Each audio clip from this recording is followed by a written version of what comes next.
Baik, bismillah. Assalamualaikum warahmatullahi wabarakatuh. Allahumma inna as'aluka ilman nafi'an wa a'udzu bika min ilmin la yanfa'. Selamat pagi teman-teman semuanya. Gimana kabarnya hari ini? Semoga baik-baik aja ya. Yang terhormat, Ustazah Titi Zulhadi selaku dosen kita pada mata kuliah ini. Dan teman-teman semua yang Anda yakin banget udah pada semangat nih untuk simak presentasi kami hari ini. Insya Allah kali ini kita akan membahas tentang sikap bahasa, pemilihan bahasa, perencanaan, dan pembakuan bahasa.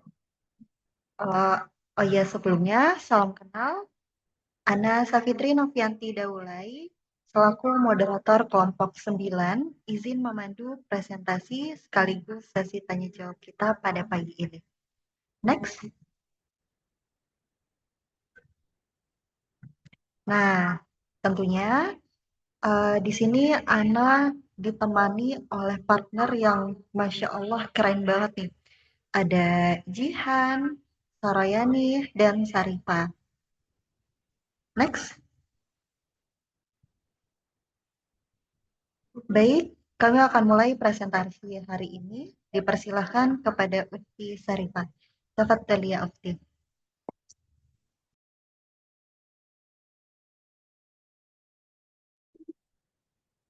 Pertama, kita akan bahas sikap bahasa. Sikap bahasa adalah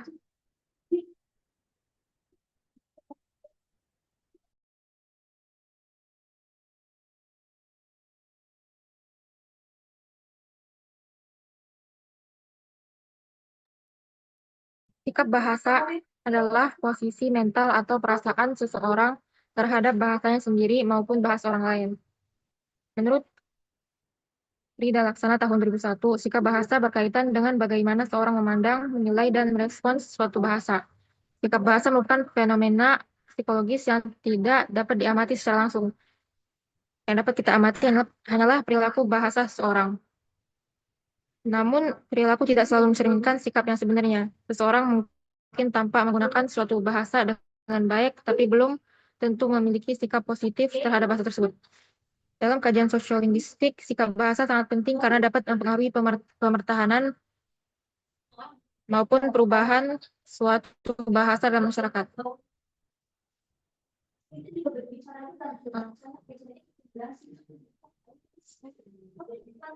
Slide sebelumnya.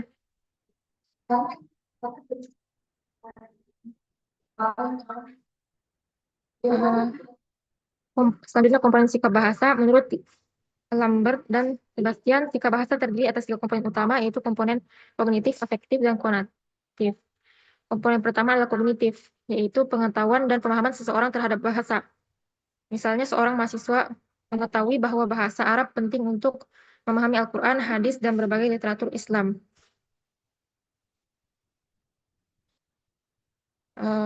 Sehingga sikapnya positif terhadap bahasa Arab. Pengetahuan tersebut termasuk aspek kognitif. Komponen kedua adalah afektif, yaitu perasaan atau penilaian seorang terhadap bahasa tersebut. Contohnya, mahasiswa tadi merasa bangga ketika mampu membaca kitab berbahasa Arab atau merasa senang saat dapat memahami teks Arab tanpa terjemahan. Komponen ketiga adalah konatif atau reaktif, yaitu tindakan nyata yang muncul sebagai hasil dari pengetahuan dan perasaan tersebut, karena memahami pentingnya bahasa Arab dan memiliki perasaan positif terhadapnya. Mahasiswa tersebut kemudian rajin mengikuti perkuliahan, menghafal kosakata, dan berlatih berbicara bahasa Arab. Jadi komponen kognitif berkaitan dengan apa yang diketahui, komponen afektif berkaitan dengan apa yang dirasakan, dan komponen konatif berkaitan dengan apa yang dilakukan. Next slide.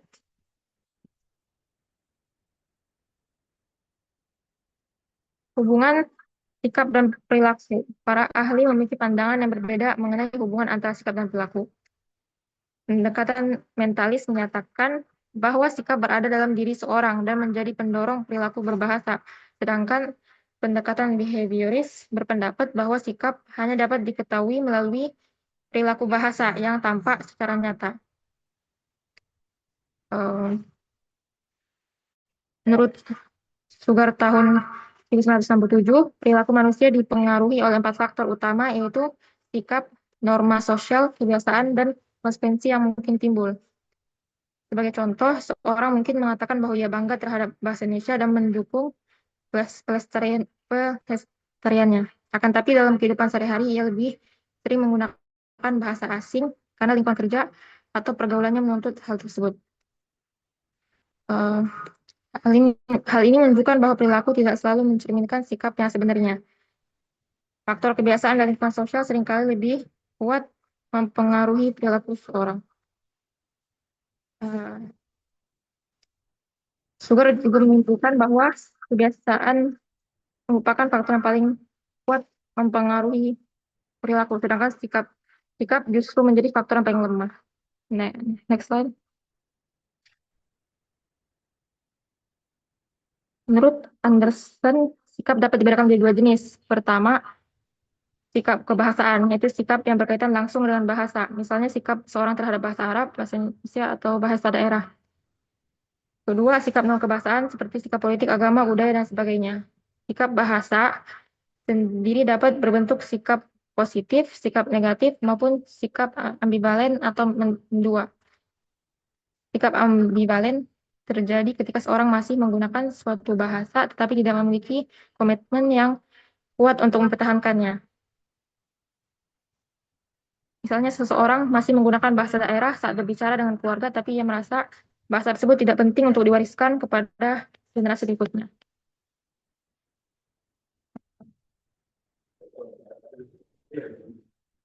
Gardin dan Matjat menjelaskan bahwa sikap bahasa positif memiliki 3 ciri utama. Yang pertama adalah kesetiaan bahasa atau language loyalty, yaitu keinginan untuk mempertahankan bahasa dari pengaruh bahasa lain. Contohnya, masyarakat yang tetap menggunakan bahasa daerahnya dalam lingkungan keluarga meskipun menguasai bahasa nasional atau bahasa asing. Yang kedua adalah kebanggaan bahasa atau language pride, yaitu rasa bangga menggunakan bahasa sebagai identitas kelompok.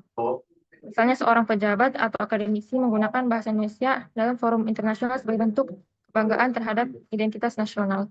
Yang ketiga adalah kesadaran terhadap norma bahasa atau awareness of the norm, yaitu kesediaan menggunakan bahasa secara baik dan benar sesuai kaidah yang berlaku.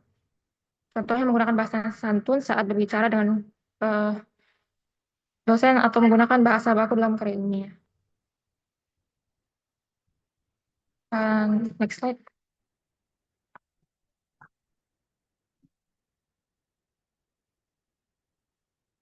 Baliknya, sikap bahasa negatif muncul ketika seorang menganggap bahasanya kurang bergengsi, kurang bermanfaat, atau tidak sesuai dengan perkembangan zaman.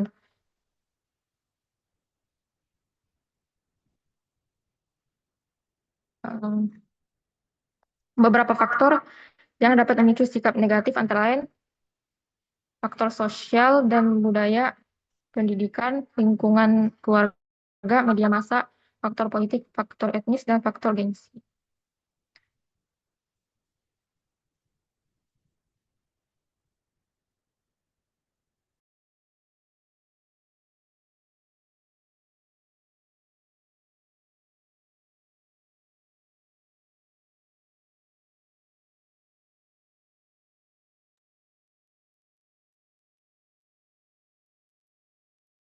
Jika sikap negatif ini terus berkembang, penggunaan bahasa akan semakin berkurang dan pada akhirnya dapat mengancam keberlangsungan bahasa tersebut. Motivasi belajar bahasa eh, dibagi Lambert menjadi 2 orientasi. Pertama, orientasi instrumental, yaitu motivasi yang muncul karena adanya tujuan praktis seperti pekerjaan, pendidikan, atau peningkatan status ekonomi. Kedua, orientasi integratif, yaitu motivasi yang muncul karena ketertarikan terhadap budaya masyarakat pemilik bahasa tersebut. Misalnya seorang belajar bahasa Korea karena tertarik pada budaya dan kehidupan masyarakat Korea. Kedua jenis Kedua, jenis motivasi ini dapat mengaruhi sikap seorang terhadap bahasa yang dipelajari. Next slide.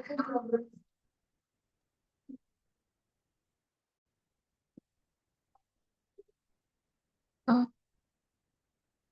dalam konteks Indonesia, salah satu contoh dapat dilihat pada penggunaan bahasa Jawa daerah modern. Saat ini, bagian generasi muda mulai jarang menggunakan bahasa Jawa karena menganggap sistem tingkat tuturnya atau terlalu rumit. Banyak kosakata yang dulu sudah tidak familiar bagi mereka. Akibatnya mereka lebih sering menggunakan bahasa Indonesia dalam komunikasi sehari-hari. Fenomena ini menunjukkan mulai berkurangnya sikap positif terhadap bahasa daerah. Di sisi lain, penggunaan bahasa Indonesia yang semakin luas memberikan dampak positif bagi persatuan nasional. Namun jika penggunaan bahasa daerah terus menurun, keberlangsungan bahasa daerah juga dapat terancam. Selain itu, masyarakat multilingual sering mengalami campur kode dan diferensi bahasa sehingga muncul berbagai ragam bahasa baru dalam kehidupan sehari-hari. Next slide.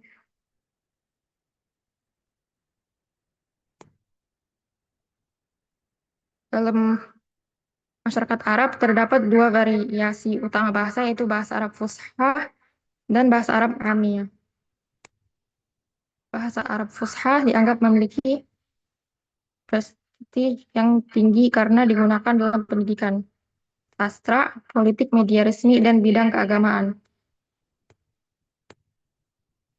Sebagai contoh, seorang dosen biasanya menggunakan bahasa Arab Fusha ketika mengajar di universitas atau ketika menyampaikan pidato resmi. Sebaliknya, bahasa Arab Amiyah digunakan dalam komunikasi sehari-hari karena lebih praktis dan lebih dekat dengan kehidupan masyarakat. Penelitian menunjukkan bahwa masyarakat Arab umumnya menempatkan Fusha sebagai bahasa resmi dan bergengsi, sedangkan Amiyah berfungsi sebagai bahasa komunikasi sehari-hari.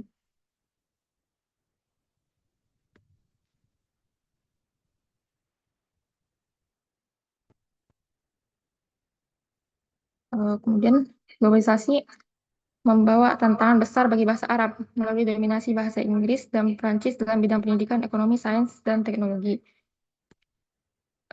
Banyak perguruan tinggi negara-negara Arab menggunakan bahasa Inggris sebagai bahasa pengantar dalam bidang kedokteran, teknik, dan teknologi. Akibatnya, sebagian mahasiswa menjadi lebih akrab dengan istilah ilmiah berbahasa Inggris dibandingkan istilah dalam bahasa Arab. Untuk mengatasi kondisi tersebut, dilakukan upaya Arabisasi. Arabisasi dapat dipahami sebagai usaha memperkuat penggunaan bahasa Arab sebagai bahasa resmi sekaligus bahasa ilmu pengetahuan.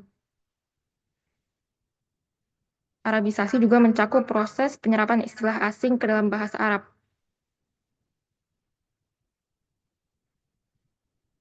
Keberhasilan Arabisasi sangat bergantung pada sikap positif masyarakat terhadap bahasa Arab. Next slide.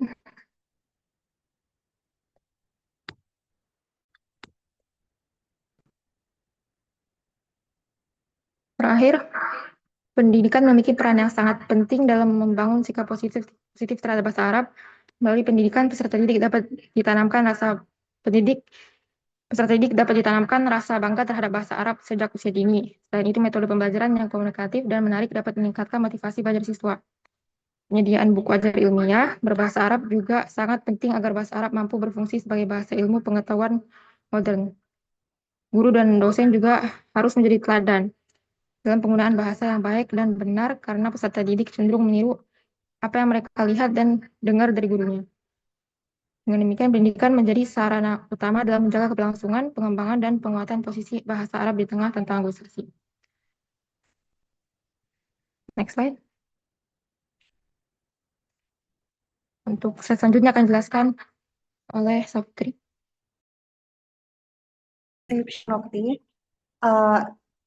Sekarang kita masuk ke pemilihan bahasa, teman-teman. Jadi, pemilihan bahasa merupakan proses menentukan bahasa, ragam bahasa, atau variasi bahasa yang digunakan seseorang dalam suatu peristiwa komunikasi.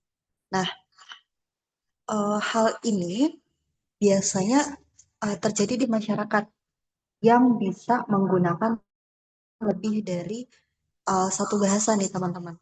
Misalnya kayak bahasa daerah, bahasa Indonesia, atau kadang ada yang pakai bahasa asing gitu.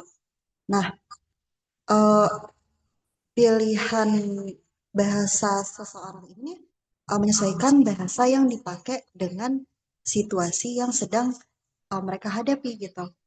Nah, menurut Fasol, pemilihan bahasa adalah tindakan memilih bahasa secara keseluruhan untuk digunakan dalam komunikasi. Jadi, dalam kehidupan sehari-hari kita tuh sering banget ya menentukan bahasa yang digunakan berdasarkan siapa nih lawan bicara kita gitu. Contohnya kayak kalau kita berbicara sama dosen, nah tentu kita akan menggunakan bahasa yang lebih formal. Beda kalau sama teman gitu kan. Kalau teman kan ya berarti kita lebih santai, lebih chill gitu. Nah, bentuk pemilihan bahasa juga sebenarnya bermacam-macam. Ada alih kode, ada campur kode, dan ada pemilihan ragam bahasa tertentu. Nah, ini sebelumnya sudah dijelaskan ya sama Ustazah juga dan kelompok sebelumnya. Jadi kalau alih kode itu perpindahan dari satu bahasa ke bahasa lain karena memang lawan bicaranya atau situasinya itu berbeda gitu. Nah, tapi kalau campur kode itu mencampurkan unsur bahasa lain ke dalam bahasa yang sedang digunakan gitu. Nah, contohnya kayak bahasa Jaksel. Nah, kemudian selain itu seseorang juga bisa memilih nih ragam bahasa tertentu, misalnya bahasa formal atau bahasa santai. Nah, pasal menjelaskan bahwa pemilihan bahasa dapat dilihat dari tiga sudut pandang. Yang pertama itu pendekatan sosiologis yang melihat pengaruh faktor sosial seperti tempat, kemudian topik pembicaraan, dan hubungan sikap penutur. Nah, yang kedua, pendekatan psikologi sosial, di mana pendekatan ini tuh menyoroti alasan atau motivasi seseorang memilih bahasa tertentu. Nah, yang ketiga itu pendekatan antropologis yang memandang bahasa sebagai bagian dari budaya masyarakat. Next. Oke, sekarang kita masuk ke fungsi nih. Dalam kajian sosiolinguistik, bahasa bukan hanya sebagai alat komunikasi, tapi juga menunjukkan identitas seseorang. Nah, bahasa yang digunakan bisa menggambarkan asal daerah, kemudian latar belakang sosial, budaya, bahkan tingkat kedekatan dengan lawan bicara gitu. Nah, karena itu pilihan bahasa sering digunakan untuk menunjukkan identitas kelompok atau identitas sosial tertentu seperti itu. Nah, di Indonesia pemilihan bahasa sangat-sangat mudah ditemukan karena masyarakatnya juga terbiasa menggunakan bahasa daerah, bahasa Indonesia, dan kadang-kadang ya bahasa asing gitu. Jadi kita udah langsung tahu nih kalau misalnya ada orang Jawa datang ke Jakarta, kan biasanya logat-logatnya gitu kan, atau mungkin mereka masih menggunakan bahasa Jawa, ya kita langsung tahu, oh dia tuh orang Jawa kayak gitu. Nah, jadi nggak jarang nih seseorang berganti bahasa atau mencampurkan beberapa bahasa sekaligus sesuai kebutuhan komunikasi. Nah, jadi menyesuaikan gitu. Nah, kemudian kita masuk ke faktor. Faktor apa aja sih yang mempengaruhi gitu. Nah, menurut Himes, pemilihan bahasa dipengaruhi oleh beberapa unsur dalam peristiwa tutur yang dikenal dengan akronim speaking, yaitu latar dan suasana, peserta yang terlibat, tujuan komunikasi, topik pembicaraan, cara penyampaian, sarana komunikasi gitu kan. Dan norma yang berlaku serta jenis tuturan. Nah, semua unsur tersebut tuh membantu seseorang menentukan bahasa yang paling tepat untuk digunakan.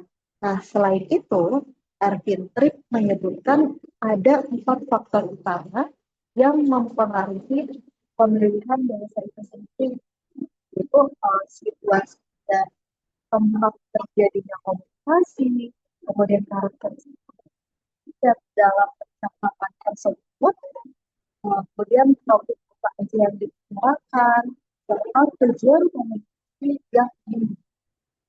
Jadi bisa kita simpulin nih teman-teman bahwa pemilihan bahasa itu merupakan proses memilih bahasa yang paling sesuai dengan situasi, kemudian dengan lawan bicara juga, dan tujuan komunikasi itu sendiri.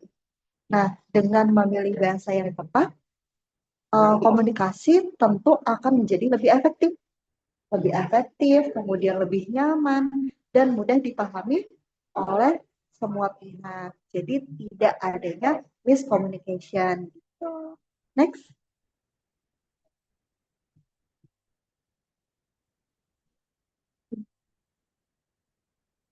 silakan kepada si Sarayani.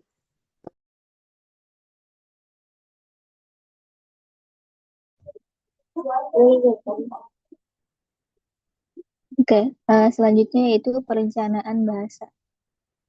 Jadi perencanaan bahasa ini adalah upaya yang dilakukan secara sadar dan terarah untuk mengembangkan, membina, serta mengatur penggunaan bahasa agar dapat digunakan dengan baik dalam masyarakat. Nah, perencanaan bahasa ini penting karena bahasa terus berkembang mengikuti kebutuhan zaman gitu. Jadi, oleh karena itu diperlukan suatu usaha agar bahasa Indonesia ini tetap dapat digunakan sebagai alat komunikasi yang efektif sekaligus tetap menjaga identitas bangsa gitu. Nah, adapun tujuan perencanaan bahasa antara lain untuk mengembangkan bahasa sesuai perkembangan zaman. Jadi menjaga fungsi bahasa sebagai alat komunikasi serta memperkuat kedudukan bahasa Indonesia sebagai bahasa nasional dan bahasa negara. Gitu. Kemudian serta mewujudkan penggunaan bahasa yang baik, benar, cermat, dan efisien. Nah, selanjutnya yaitu hubungan perencanaan bahasa dan pembakuan bahasa. Jadi perencanaan bahasa ini memiliki hubungan yang sangat erat dengan pembakuan bahasa, yang dimana proses menetapkan aturan atau kaidah bahasa nantinya itu menjadi pedoman dalam penggunaan bahasa Indonesia. Nah, kaidah yang dibakukan ini mencakup beberapa aspek yaitu ejaan, kosakata, tata bahasa, dan peristilahan.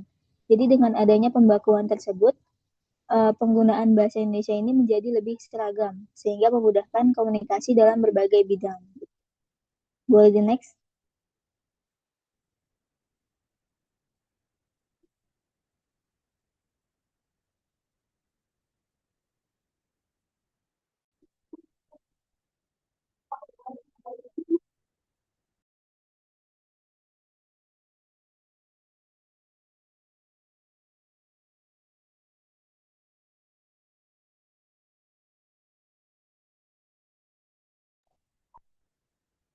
Boleh di next?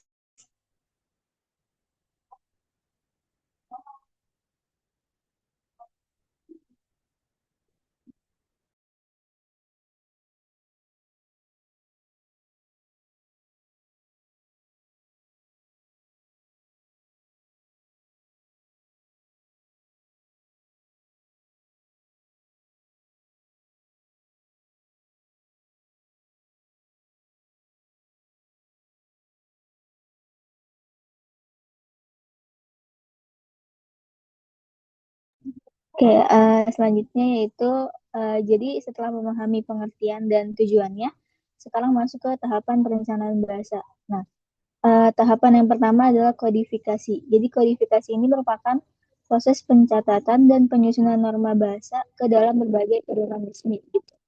Contoh hasil dari kodifikasi ini dapat kita lihat pada Kamus Besar Bahasa Indonesia atau KBBI, Pedoman Umum Ejaan Bahasa Indonesia atau PUEB, Tata Bahasa Baku Bahasa Indonesia, serta pedoman pembentukan istilah.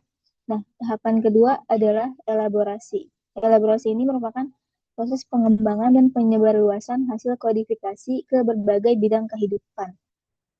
Misalnya dalam berbagai bidang seperti pendidikan, pemerintahan, hukum, ekonomi, media massa, hingga ilmu pengetahuan dan teknologi gitu. Jadi dengan adanya elaborasi ini, bahasa Indonesia itu tidak hanya memiliki aturan yang jelas, tetapi juga dapat digunakan untuk memenuhi kebutuhan masyarakat di berbagai bidang gitu. Kemudian tahapan terakhir adalah implementasi. Jadi implementasi ini berarti penerapan kaidah bahasa Indonesia yang telah dibakukan dalam kehidupan sehari-hari gitu. Contohnya adalah penggunaan bahasa Indonesia yang sesuai kaidah dalam kegiatan belajar mengajar, penggunaan bahasa resmi dalam dinas, serta baku dalam media massa. asing banget. Selanjutnya oleh Zihad.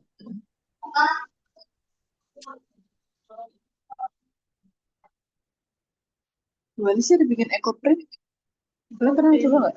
Makan guys bulu ini medisnya bocor, jadi mah gue motong kan terus nempel ke pisaunya. Kok kayak bocor? Enggak, bener banget.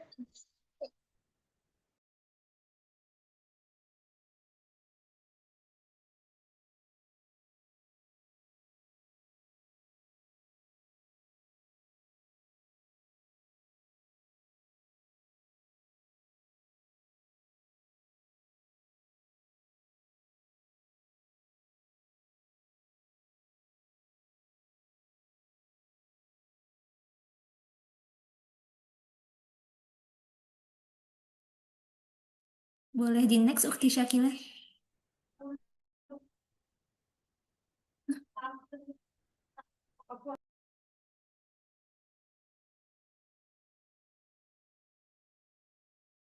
Oke, sekarang kita masuk ke materi berikutnya, teman-teman, yaitu pembakuan bahasa. Nah, pembakuan bahasa merupakan proses menetapkan ragam bahasa sebagai standar. Jadi, teman-teman, pembakuan bahasa itu bisa kita juga katakan sebagai suatu usaha untuk menetapkan sebuah ragam bahasa sebagai standar atau acuan bagi masyarakat luas, yang dimana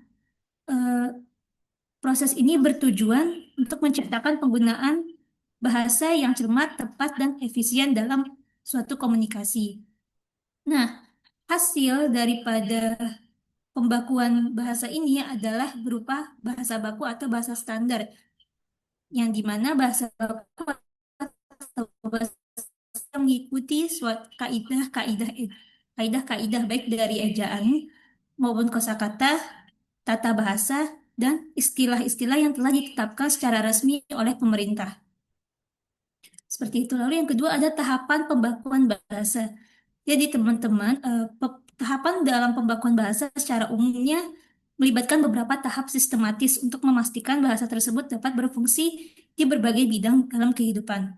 Nah, yang pertama itu ada pemilihan atau selection, yang dimana tahap ini adalah suatu usaha yang dimana memilih suatu varietas bahasa untuk dijadikan standar. Misalnya, pemilihan dialek, kalau dalam bahasa Arab itu pemilihan dialek Quraisy sebagai standar bahasa Arab atau dialek tertentu dalam bahasa Indonesia. Lalu yang kedua ada kodifikasi atau codification, yang dimana tahap ini tuh dia tuh menyusun tahap pencatatan norma atau aturan bahasa ke dalam bentuk buku tata bahasa, seperti contohnya kamus, serta juga pedoman ejaan dan lafal. Lalu yang berikutnya ada elaborasi atau elaboration, yang dimana pada tahap ini yaitu adanya pengembangan fungsi bahasa supaya dapat digunakan dalam berbagai bidang kehidupan seperti misalnya pendidikan, sains, hukum, pemerintahan, dan teknologi. Nah, yang terakhir ada implementasi atau implementation, atau bisa juga kita katakan penerimaan, seperti itu ya teman-teman. Yang dimana pada tahap ini adanya penyebarluasan hasil pembakuan supaya dapat digunakan dan diterima oleh masyarakat luas. Dan dapat menerapkan bahasa baku tersebut seperti itu. Lalu yang berikutnya ada pembakuan bahasa Arab. Nah, jadi teman-teman, pembakuan bahasa Arab atau pada dilakukan pada periode awal Islam, yang dimana merupakan salah satu contoh transformasi bahasa yang paling signifikan dalam sejarah. Nah, yang dimana katalis utama dalam pembawaan bahasa Arab itu adalah Al-Quran yang digunakan sebagai standar tertinggi bagi bahasa Arab atau standar utamanya, yang dimana mengubahnya dari bahasa lisan kesukuan menjadi bahasa administrasi, sains, dan bahasa sakral yang stabil, menggunakan Al-Quran sebagai standar tertinggi seperti itu. Lalu yang kedua ada fenomena lahan atau kesalahan munculnya lahan atau fenomena lahan yang dimana adanya peningkatan kontak dengan bahasa non-Arab yang menyebabkan munculnya kesalahan gramatikal atau lahan gitu, kesalahan berbahasa. Nah, dimana mendorong lahirnya ilmu nahwu, sorof, dan lain sebagainya. Lalu berikutnya ada tokoh-tokoh. Nah, di mana ada tokoh-tokoh penting tuh seperti Abu Aswad Al-Duali dan Sibawayh, yang dimana mereka adalah salah satu tokoh penting yang dimana memotivasi apa mereka tuh adalah salah satu tokoh penting yang dimana menetapkan kaidah tata bahasa seperti nahwu dan sorof demi menjaga kemurnian teks Al-Quran seperti itu. Lalu yang berikutnya ada 3 tahap kodifikasi Arab, yaitu yang pertama non-sistematik, yang dimana non-sistematik ini adalah pencatatan berdasarkan pendengaran langsung atau asimai gitu ya, pendengar dari penutur asli tanpa sistematika baku. Jadi dia itu mencatat dari catatan kodifikasi Arab itu dia dengan mendengarkan orang-orang atau penutur asli berbicara seperti itu. Lalu yang kedua ada tematik, yaitu dengan pengelompokan kosakata berdasarkan tema atau makna tertentu. Jadi kalau misalkan ada suatu tema, misalkan keluarga, itu dikumpulkan tuh kosakata-kosakatanya atau makna-makna tertentu. Kayak misalkan ini mungkin makna sepeda gitu, misalkan bisa ditulis-tulis apa dikelompokin gitu kosakata yang dimana memiliki makna-makna yang sama. Lalu yang berikutnya ada sistematik yang dimana penyusunan mereka penyusunannya itu penyusunan leksiografinya berdasarkan akar kata, sulasi, atau urutan alfabet seperti itu. Lalu yang berikutnya ada pembakuan bahasa Indonesia, di mana di Indonesia pembakuan bahasa itu telah berlangsung secara intensif, secara terus-menerus gitu ya, sejak tahun 1979 melalui peran lembaga pemerintah, yang di mana langkah-langkah utamanya meliputi yang pertama ada penetapan.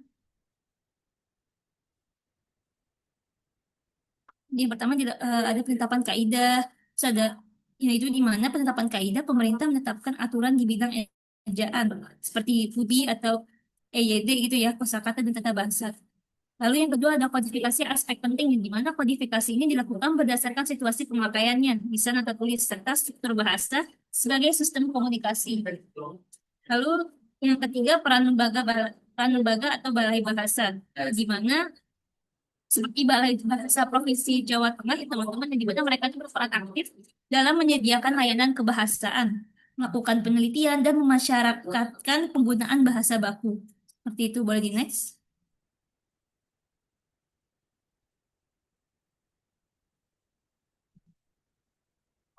Boleh di next. Oke, sekarang kita masuk ke materi berikutnya, itu metode pembentukan kata. Metode pembentukan kata dalam pembakuan bahasa yaitu dilakukan untuk memenuhi kebutuhan istilah baru dalam proses pembakuan.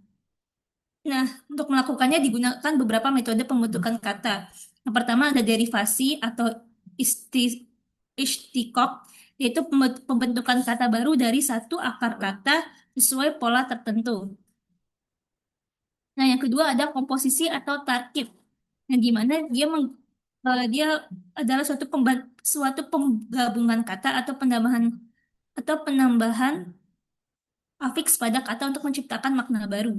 Lalu yang berikutnya ada pemajemukan atau an-nahat, di mana dia itu adalah suatu penyingkatan atau penggabungan dua kata atau lebih menjadi satu bentuk baru. Lalu yang berikutnya ada peminjaman atau arabisasi atau juga bisa dikatakan ta'rif, yaitu penyerapan istilah asing melalui proses transliterasi atau penyesuaian bunyi bahasa dengan sistem fonologi bahasa penerimanya. atau secara singkatnya bisa kita katakan penyerapan istilah asing gitu ya. Kata serapan. Oke, yang berikutnya ada perencanaan bahasa atau language planning. Jadi teman-teman dalam pembakuan juga merupakan bagian daripada perencanaan bahasa yang bersifat deliberatif. Di mana hal ini mencakup pertama adanya perencanaan status, yang di mana hal ini menentukan fungsi sosial bahasa, misalnya menjadikannya bahasa resmi negara atau menjadikannya bahasa daerah negara gitu. Lalu yang berikutnya ada perencanaan korpus, yaitu di mana dia memperbaiki atau mengembangkan struktur internal bahasa, seperti tata bahasanya maupun kosakatanya. Lalu yang berikutnya ada perencanaan akuisisi, yang dimana apa em, hal ini mendorong pembelajaran suatu bahasa di lembaga pendidikannya gitu. Jadi kalau misalkan ada bahasa yang mau dipelajari, pelajaran bakunya maka oleh didorong di lembaga pendidikan seperti itu. Oke, boleh di next. Oke, untuk kesimpulan akan dijelaskan oleh moderator Ukti Safitri.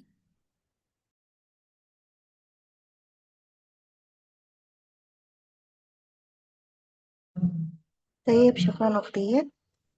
Uh, Alhamdulillah teman-teman, sekarang kita masuk ke kesimpulan nih.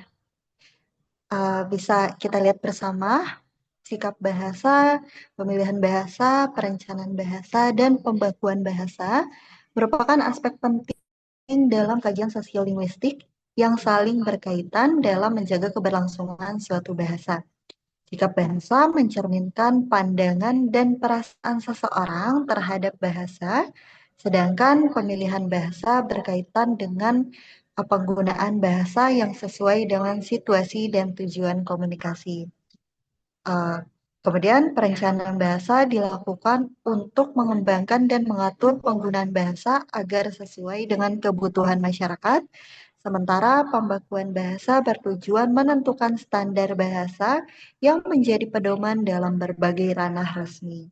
Oleh karena itu, sikap bahasa yang positif, pemilihan bahasa yang tepat, serta perencanaan dan pembakuan bahasa yang berkelanjutan sangat diperlukan untuk menjaga dan mengembangkan bahasa Indonesia sebagai bahasa nasional dan bahasa negara. Nah, itu terkait kesimpulan presentasi kita pada hari ini. Next. Baik, saat ini kita buka sesi diskusi. Bagi teman-teman yang masih bingung nih terkait materi ini, mungkin dari teman-teman kelompok 9 kecepatan cara menyampaikannya atau ada yang skip, mungkin bisa teman-teman sampaikan. Dan buat teman-teman yang punya pertanyaan bisa disampaikan juga. Dan dipersilakan untuk raise hand, kemudian menyebutkan nama, asal kelompok, dan pertanyaannya. Disilakan buat teman-teman.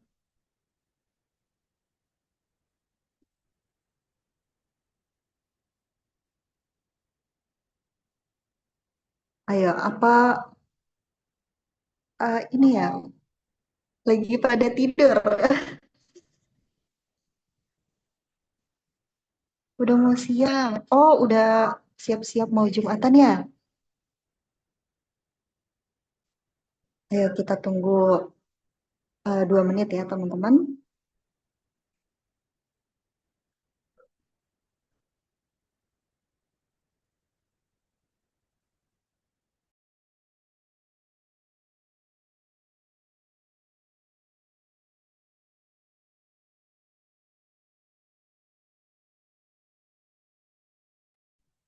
Oke, kayaknya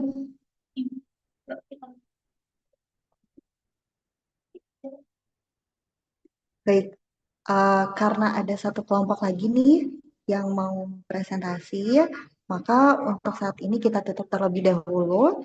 Jika teman-teman ada yang memiliki pertanyaan, bisa disampaikan setelah kelompok 10 atau bisa langsung uh, hubungi kami gitu. Alhamdulillah, kita telah menyelesaikan presentasi serta sesi diskusi pagi ini. Semoga ilmu yang diperoleh dapat bermanfaat dan tentunya dapat kita implementasikan dalam kehidupan sehari-hari. Ana Safitri Novianti Daulay, serta teman-teman kelompok 9 pamit undur diri. Jika ada kekeliruan maupun kesalahan, kami mohon ampun kepada Allah Subhanahu wa Ta'ala. Kemudian meminta maaf kepada ustazah dan teman-teman semua.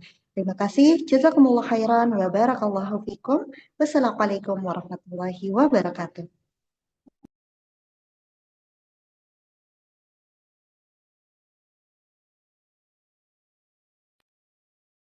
Anak kembalikan ke Ukhti Hima.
Baik, Bismillahirrahmanirrahim. Assalamualaikum warahmatullahi wabarakatuh. Selamat pagi teman-teman semua. Puji syukur kita panjatkan kehadirat Allah Subhanahu wa Ta'ala karena atas rahmatnya kita dapat berkumpul pada kesempatan pagi hari ini. Oke, tanpa berlama-lama lagi, saya di sini tidak sendiri, saya bersama dengan rekan-rekan saya, yaitu Aditya Tresno, Afra Nabila, Ali Umar Siddiq, dan saya sendiri. Semoga presentasi pada pagi hari ini dapat memberikan informasi yang bermanfaat dan mudah dipahami.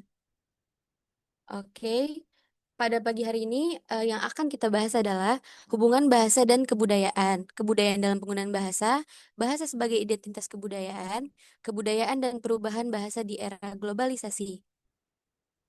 Next slide. Oke, bahasa dan kebudayaan merupakan dua hal yang saling berkaitan dalam kehidupan masyarakat. Bahasa tidak hanya digunakan sebagai alat komunikasi, tetapi juga menjadi sarana untuk menyampaikan dan melestarikan nilai-nilai budaya.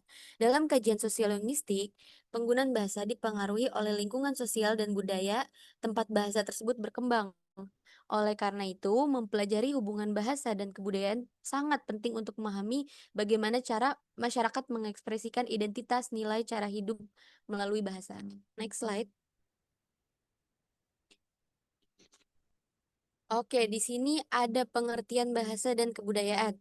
Bahasa sendiri itu adalah sarana utama manusia untuk berkomunikasi, menyampaikan informasi, dan mengekspresikan pikiran serta perasaan. Maksudnya adalah melalui bahasa pastinya seorang dapat menyampaikan informasi, mengungkapkan pendapat, serta mengekspresikan perasaan tanpa bahasa komunikasi pasti akan jadi sulit gitu dilakukannya. Kalau kebudayaan sendiri itu merujuk pada seluruh hasil karya, pikiran dan proses belajar manusia. Artinya budaya itu mencakup segala sesuatu yang diciptakan dan dipelajari manusia dalam kehidupan bermasyarakat.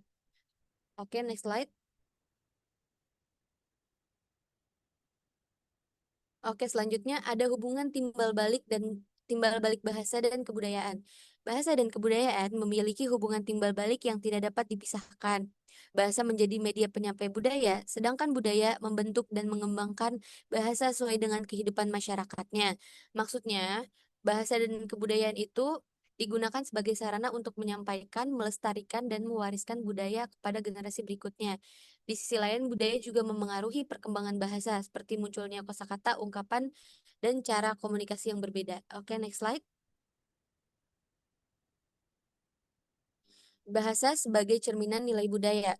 Bahasa merupakan cerminan nilai budaya karena dalamnya terkandung norma, adat istiadat, cara berpikir dan cara pandang hidup suatu masyarakat. Jadi, dari cerminan budaya ini melalui bahasa kita dapat melihat nilai-nilai dan kebiasaan suatu masyarakat. Cara seseorang berbicara seringkali dipengaruhi oleh budaya tempat ia hidup. Karena itu, bahasa tidak hanya digunakan untuk berkomunikasi saja, tapi juga menjadi identitas budaya dan sarana untuk melestarikan nilai-nilai budaya dari satu generasi ke generasi berikutnya. Next slide. Oke, di sini ada hipotesis Sapir-Whorf, bahasa dan cara pandang budaya.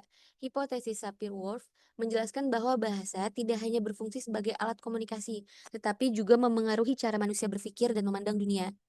Perbedaan bahasa yang digunakan oleh suatu masyarakat dapat menghasilkan perbedaan cara pandang, pola pikir, serta pemahaman terhadap realitas yang dipengaruhi oleh budaya masing-masing. Maksudnya dari dia adalah bahasa itu dapat mengaruhi cara pandang manusia berpikir. Karena setiap masyarakat pastinya punya bahasa dan budaya yang berbeda dong. Cara mereka memahami suatu peristiwa atau realitas juga pasti berbeda. Jadi, bahasa tidak hanya menjadikan alat komunikasi, tapi juga berperan dalam membentuk cara pandang suatu masyarakat. Boleh next slide? Baik, untuk slide selanjutnya akan dibacakan oleh Akhi Ali. Kepadanya dipersilakan. Oke, terima kasih. Tentu saja Bismillahirrahmanirrahim. Kesantunan berbahasa atau linguistik politeness. Definisi strategi penutur menjaga kehormatan sosial, analisis sistematis melalui pilihan kata, struktur kalimat, intonasi, hingga strategi pesan. Tujuan menyampaikan maksud tanpa mengancam harga diri lawan bicara. Artinya kesantunan bukan soal etika. Kesantunan bukan cuma soal etika, tapi strategi linguistik. Penutur yang santun adalah orang yang bisa minta tolong atau nolak sesuatu tanpa bikin orang lain tersinggung. Ini soal bagaimana kita menjaga kenyamanan orang lain di depan publik. Next slide.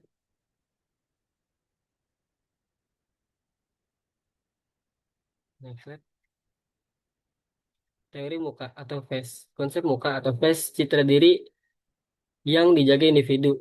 Ada muka positif, keinginan untuk dihargai, disukai, dan diterima. Muka negatif, keinginan untuk bebas, bertindak, dan otonomi diri. FTA atau face threatening act, tindakan yang berpotensi mengancam muka atau kritik atau perintah penolakan. Artinya teori paling terkenal adalah teori muka. Muka positif itu saat kita ingin dianggap. Sementara muka negatif itu saat kita tidak ingin diatur-atur. Setiap kali kita menyuruh atau mengkritik orang, kita sebenarnya sedang menyerang muka mereka atau disebut FTA. Disinilah kesantunan berperan untuk meminimalisir ancaman itu. Next slide. Strategi kesantunan teori Brown dan Levinson. Bold on record, langsung atau situasi darurat. Kesantunan positif menentukan kedekatan atau pujian atau akrab. Kesantunan negatif menghormati otonomi atau kata lunak atau maaf. Off record, tersirat atau lawan bicara menafsirkan sendiri. Artinya ada 4 strategi. Kalau darurat kita pakai bold on record, seperti tolong gitu. Kalimat kalau ingin akrab pakai kesantunan positif, kalau ingin hormat pakai kesantunan negatif seperti maaf kalau merepotkan. Dan yang paling halus adalah off record atau kode-kodean supaya orang paham sendiri. Next slide. Maksim kesantunan Leach dan konteks Indonesia. 6 Maksim Leach, kebijaksanaan, kedermawanan, penghargaan, kerendahan hati. Budaya Indonesia, nilai kolektif, dan falsafah teka selera. Contoh menghindari kata tidak. Jadi seperti nanti saya usahakan, saya coba dulu. Artinya Lex juga punya 6 maksim yang intinya soal kedermawanan dan kerendahan hati. Di Indonesia ini sangat kuat. Kita punya budaya tenggang rasa. Contohnya orang Indonesia kalau nolak tawaran susah bilang nggak bisa. Kita lebih pilih bilang sepertinya agak sulit atau nanti saya kabari lagi demi menjaga perasaan satu sama lain. Next slide.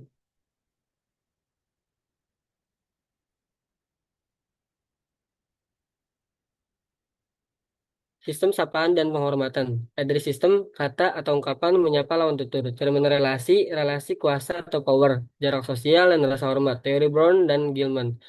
Pertama, power, hubungan asimetris, atasan sampai bawahan. Solidarity, hubungan simetris, kedekatan atau kesetaraan. Artinya sistem sapaan bukan cuma pengganti kata kamu, ini soal siapa yang lebih berkuasa atau siapa yang lebih akrab.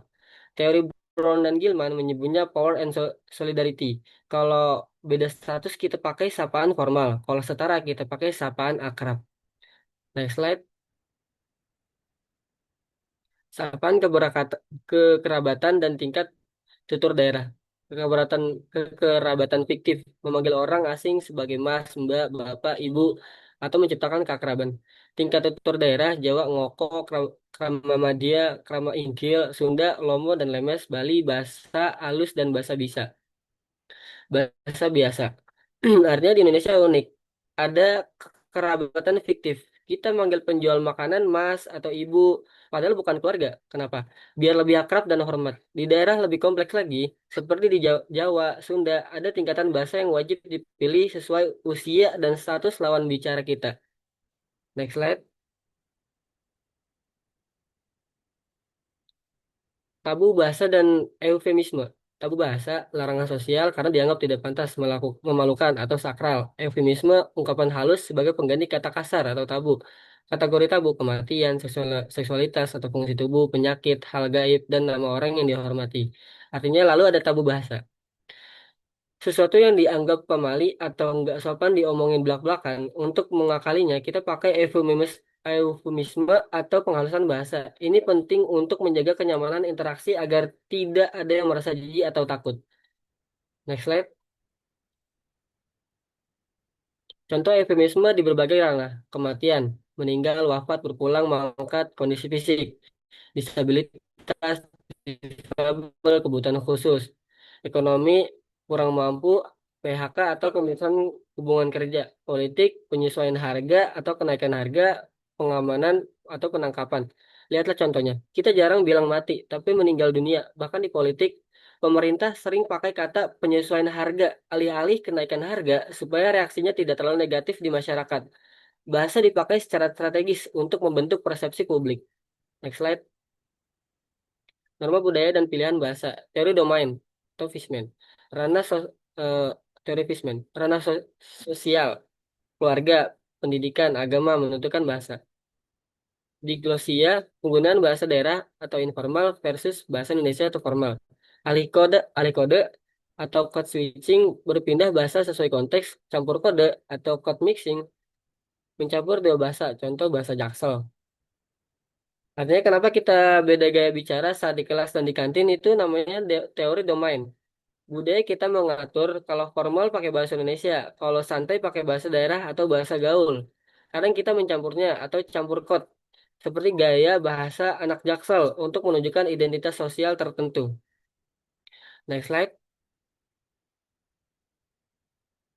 Faktor lain dan globalisasi, budaya konteks tinggi atau hal.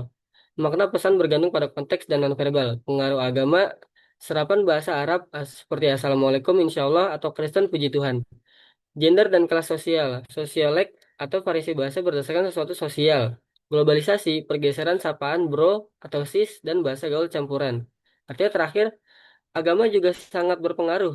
Kita sering pakai insya Allah atau alhamdulillah. Dalam percakapan sehari-hari, di sisi lain globalisasi bikin sapaan kita bergeser. Sekarang banyak pakai bro atau sis yang menunjukkan solidaritas, kesetaraan tanpa memandang hierarki. Hierarki. Mungkin dari saya cukup sekian, saya eh, berikan selanjutnya kepada Adit. Terima kasih.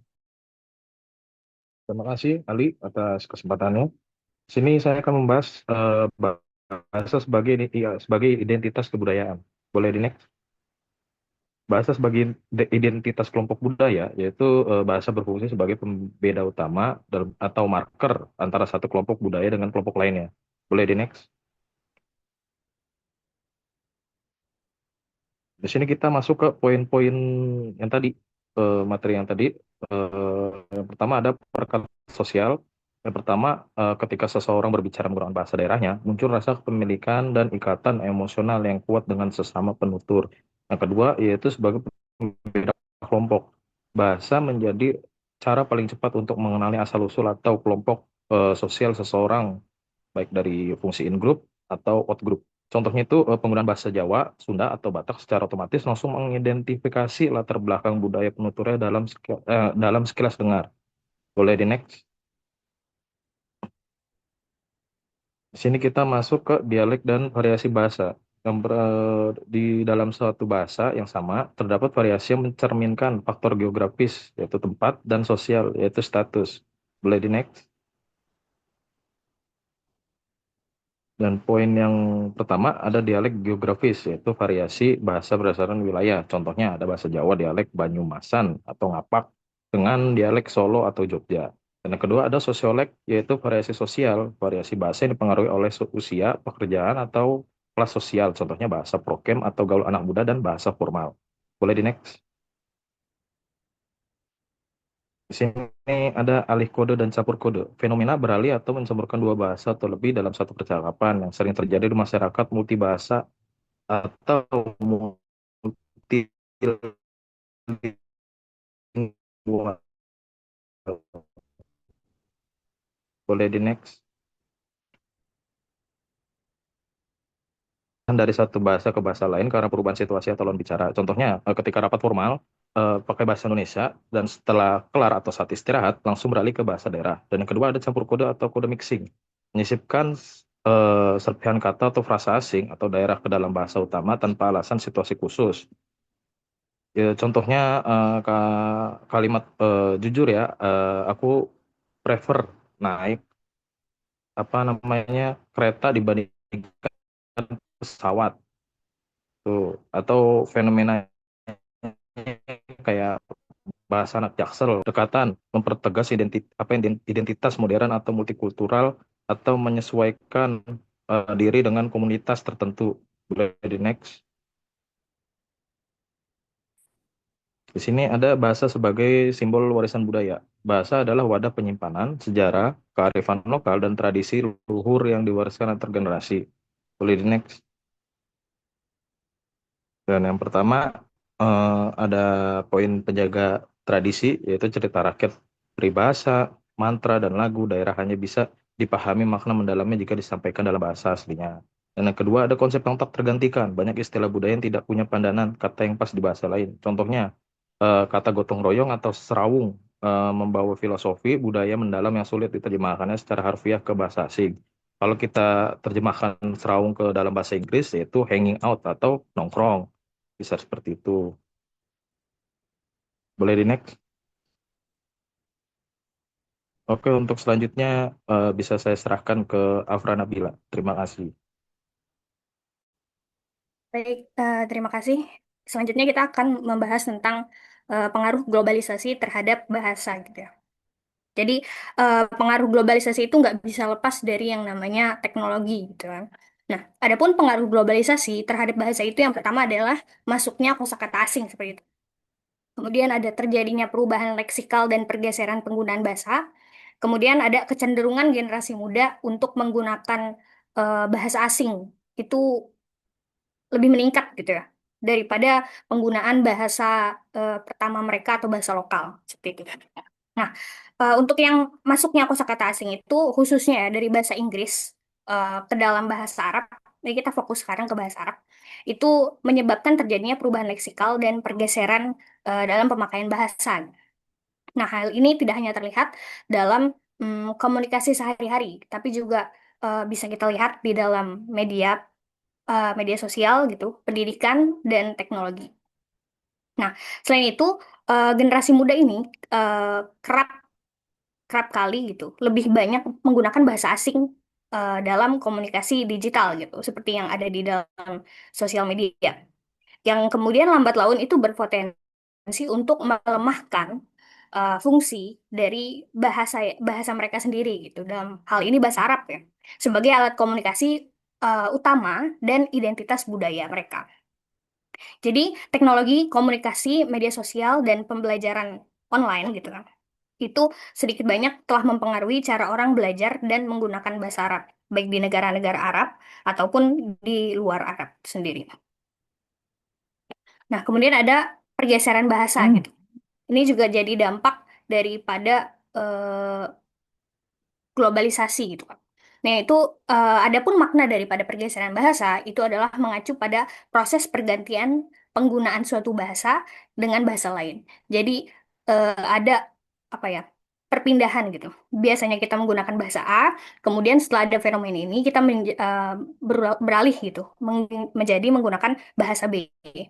Nah, adapun sebabnya adalah itu karena adanya persaingan bahasa pertama dengan bahasa kedua yang digunakan dalam suatu masyarakat tutur.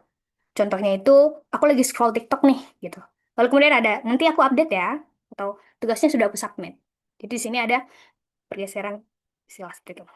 Nah, adapun eh, kita masuk ke bagian medsos dan budaya berbahasa. Nah, bentuk komunikasi eh, bentuk komunikasi itu antara lain dapat dikelompokkan menjadi artinya user medsos itu penggunanya itu dapat berkomunikasi secara terbuka tanpa mengenal status sosial dan faktor lain-lainnya. Nah, selain itu, komunikasi di media sosial itu cenderung cepat gitu, sehingga para penggunanya juga dapat memilih untuk menggunakan kosakata yang cepat dan fleksibel gitu. Nah, faktor fleksibilitas ini yang kemudian memunculkan kosakata baru yang kemudian digunakan gitu untuk berkomunikasi di media sosial. Nah, contohnya itu ada beberapa kebiasaan berbahasa yang terjadi di media sosial ataupun mungkin di suasana informal sehari-hari kita juga mungkin terjadi gitu ya. Yang pertama itu ada pembalikan gitu. Misalnya ada kata yuk jadi kata kui gitu kan. Nah, pembalikan ini tuh di bermaksud maksudnya adalah sebuah kosakata itu dibaca atau ditulis itu dibalik gitu ya, dibalik dari belakang ke depan gitu. Biasanya kan kita nulis kan dari depan ke belakang. Ini dibalik.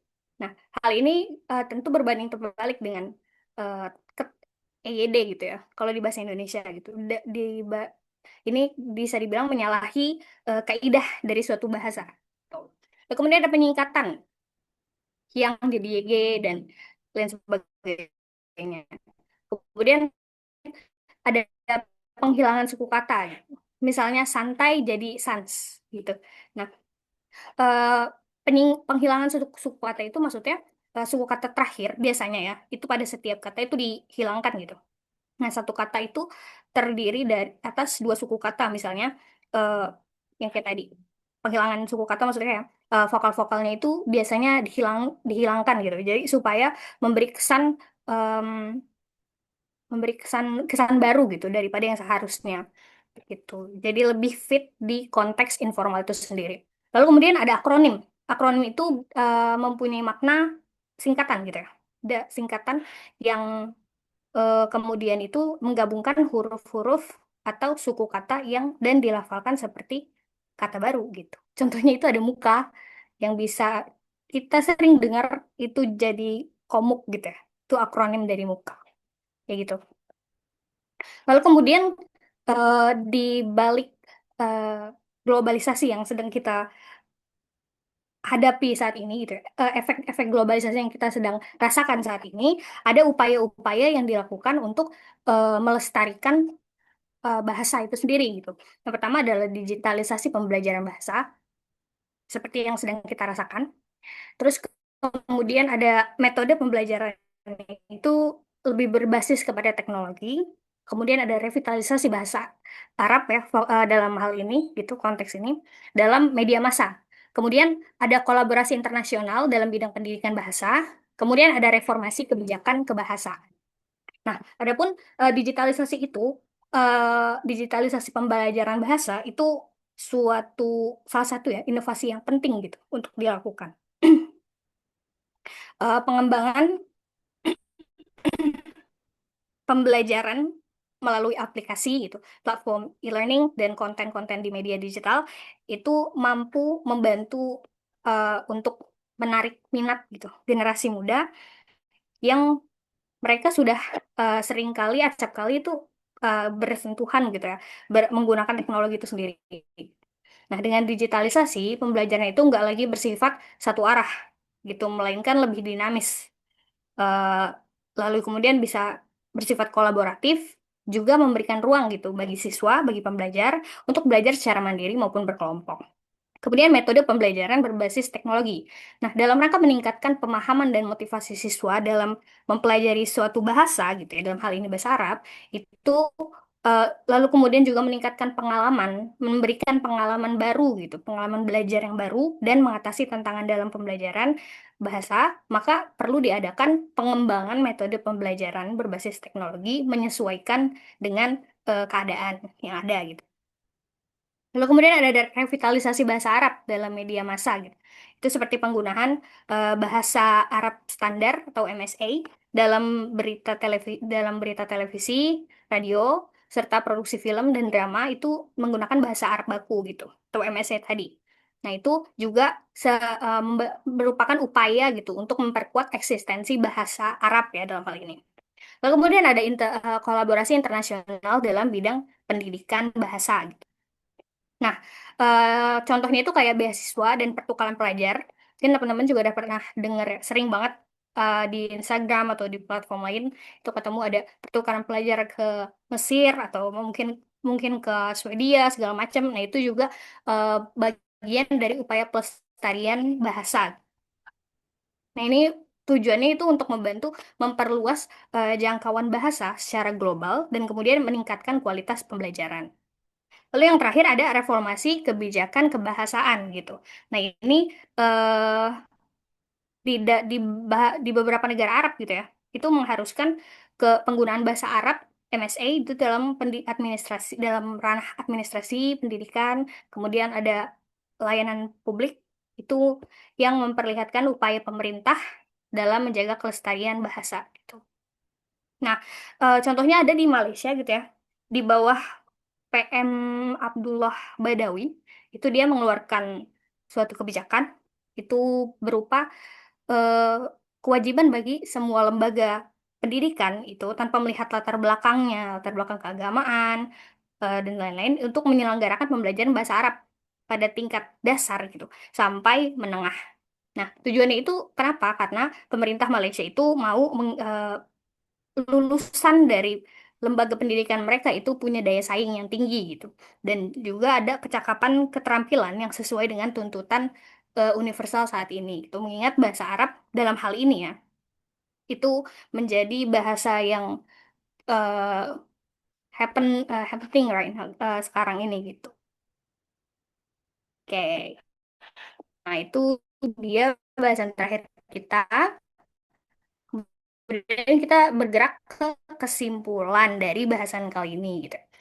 Dan saling mempengaruhi dalam aspek kehidupan kita. Nah, bahasa itu tidak hanya berfungsi sebagai alat komunikasi, tetapi juga cerminan nilai, norma, cara pandang, dan identitas budaya. Nah, kebudayaan mempengaruhi penggunaan bahasa melalui kesantunan, sistem sapaan, pilihan kata, serta aturan komunikasi yang berlaku dalam masyarakat. Kemudian bahasa juga menjadi simbol identitas suatu kelompok gitu ya, sekaligus sarana pewarisan budaya antar generasi.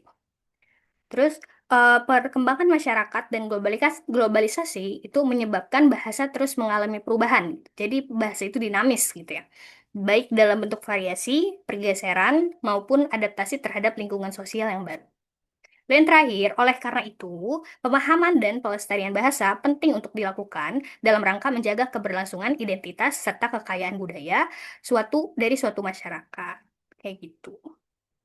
Oke, cukup sekian dari kelompok 10. Barangkali ada yang ingin bertanya, dipersilahkan.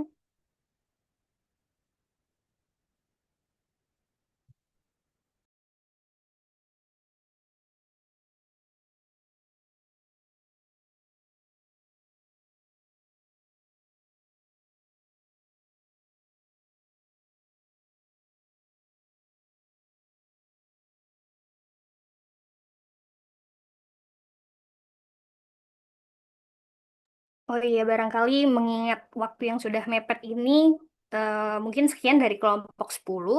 Jika mungkin ada pertanyaan dari teman-teman, boleh banget japri aja ke kelompok-kelompok 10 ini, ke anggota kelompok 10 ini. Syukran. Wassalamualaikum warahmatullahi. Waalaikumsalam warahmatullahi wabarakatuh. Oke, syukran buat kelompok 9 dan teman-teman boleh masuk live aja ya.